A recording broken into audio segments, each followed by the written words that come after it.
భాద్రపద మాసంలో వినాయక చవితి రోజు పార్వతీదేవి నలుగు పిండితో గణపతిని ఆవిర్భవింపజేసింది. అలాగే ఇంకొక కల్పంలో పార్వతీదేవి అదే విధంగా గణపతి ఆవిర్భవించేలాగా చేసింది. అందుకే ఆ రోజు మాఘ వినాయక చతుర్థి. కాబట్టి జనవరి 22 గురువారం వినాయకుడి పూజ చేసుకొని, వినాయక చవితి రోజు వినాయకుడిని పూజిస్తే ఎంత అద్భుత ఫలితం కలుగుతుందో అంత అద్భుత ఫలితం పొందండి.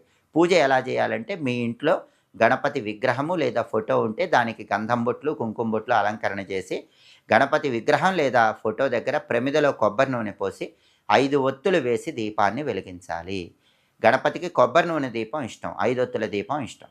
అలాగే గణపతికి ఎర్రటి పూలంటే ఇష్టం, ఎర్రటి వస్త్రాలంటే ఇష్టం. ఎర్ర వస్త్రాలు ధరించి ఎర్ర మందార పూలతో, ఎర్ర గులాబీ పూలతో గణపతిని పూజిస్తూ 2 మంత్రాలు తప్పకుండా చదువుకోండి.